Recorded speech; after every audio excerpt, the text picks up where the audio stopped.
أعوذ بالله من الشيطان الرجيم بسم الله الرحمن الرحيم طاہر صاحب رائے سے السلام علیکم ورحمۃ اللہ وبرکاتہ۔ مائی چینل طاہر جی راجو میں آپ سب کا دل کی گہرائیوں سے خوش آمدید۔ اگر آپ نے میرا چینل سبسکرائب نہیں کیا تو پلیز سبسکرائب کر لیں، بیل آئیکن پر کلک کرنا نہ بھولیں۔ ویڈیو کو پورا ضرور دیکھیں، لائک اور شیئر ضرور کریں۔ بہنیں ایسی کیوں ہوتی ہیں؟ صبح صبح چائے کی دکان پر میرا دوست میرے پاس آ کر بیٹھا۔ اس نے مجھے سلام کیا، لیکن اس کی آنکھوں میں آنسو تھے۔ اس نے میرا ہاتھ پکڑا، روتے ہوئے بولا، یار میں آج خود کو بہت چھوٹا محسوس کر رہا ہوں۔ میں حیران تھا۔ میں نے اس کو تسلی دینے کے لیے اس کی کمر پہ تھپکی دی اور کہا، ارے یار ایسا کیا ہو گیا میرے شیر کو؟ لیکن وہ مجھ سے نظریں نہیں ملا پا رہا تھا اور پھر زور زور سے رونے لگا، یہاں تک کہ روتے روتے اس کی ہچکی بند گئی۔ آس پاس بیٹھے سب لوگ اس کی طرف دیکھنے لگے، پھر میں نے اس کو چپ کروایا اور کہا کہ ارے پاگل، سب دیکھ رہے ہیں۔ وہ میرے سینے سے لگ گیا۔ اس نے روتے ہوئے مجھ سے کہا کہ یہ بہنیں ایسی کیوں ہوتی ہیں۔ یہ سن کر میں سوچ میں گم ہو گیا اور پوچھا کہ کیوں، کیا ہو گیا ہے تم کو، ایسا کیوں کہہ رہے ہو؟ وہ کہنے لگا، پتہ ہے میری بڑی بہن کی شادی کو 6 سال ہو گئے ہیں، لیکن میں کبھی اس کے گھر نہیں گیا۔ عید، شب رات یا دیگر تہواروں پر بھی کبھی ابو یا امی جاتے ہیں۔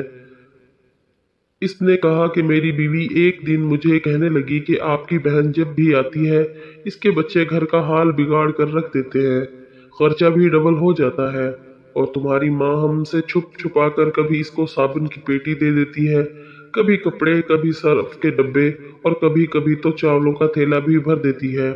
میری بیوی نے کہا کہ اپنی اماں کو بولو یہ ہمارا گھر ہے، کوئی خیراتی ادارہ نہیں۔ یار مجھے بہت غصہ آیا، میں مشکل سے گھر کا خرچہ پورا کر رہا ہوں اور ماں سب کچھ بہن کو دے دیتی ہے۔ بہن ایک دن گھر آئی ہوئی تھی تو کھیلتے ہوئے اس کے بیٹے نے ٹی وی کا ریموٹ توڑ دیا، تو میں نے ماں سے غصے میں کہہ دیا کہ ماں بہن کو بولو یہاں عید پر ہی آیا کرے بس، اور یہ جو آپ صابن صرف اور چاول کا تھیلا بھر کر دے دیتی ہے نا، اس کو بند کرے۔ ماں میری بات سن کر چپ ہو رہی، لیکن ساتھ والے کمرے میں موجود بہن نے میری ساری باتیں سن لی تھیں، لیکن وہ کچھ نہ بولی۔ شام کے 4 بج رہے تھے۔ اس نے اپنے بچوں کو تیار کیا اور کہنے لگی، بھائی مجھے بس سٹاپ تک چھوڑ آؤ۔ میں نے جھوٹے منہ کہا کہ رہ لیتی کچھ دن، اور لیکن وہ مسکرائی اور کہنے لگی، نہیں بھائی، بچوں کی چھٹیاں ختم ہونے والی ہیں، واپس جانا ضروری ہے۔ پھر کچھ سال پہلے جب ہم دونوں بھائیوں میں زمین کا بٹوارا ہو رہا تھا تو میں نے صاف انکار کر دیا تھا کہ میں اپنی زمین میں سے بہن کو حصہ نہیں دوں گا۔ بہن سامنے ہی بیٹھی تھی، وہ خاموش تھی، کچھ نہ بولی۔ میری ماں نے کہا کہ بیٹی کا بھی حق بنتا ہے، لیکن میں نے گالی دے کر کہا، کچھ بھی ہو جائے میں بہن کو حصہ نہیں دوں گا۔ میری بیوی بھی بہن کو برا بھلا کہنے لگی، لیکن وہ بیچاری خاموش بیٹھی تھی۔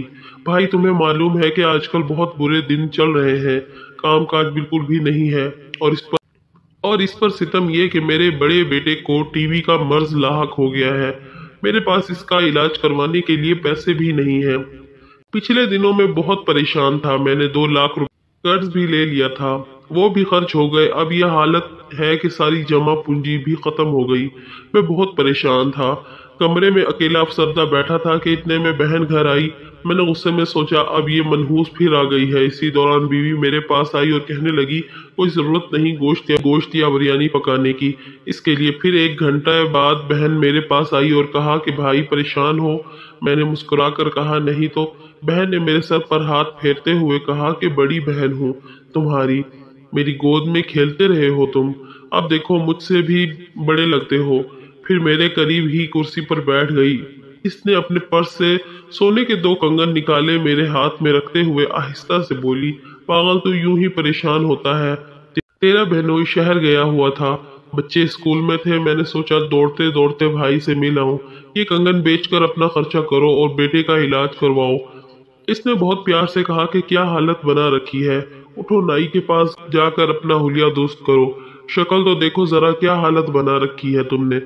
بھائی میں گونگوں کی طرح خاموش بیٹھا تھا، بولنے کے لیے الفاظ نہیں تھے،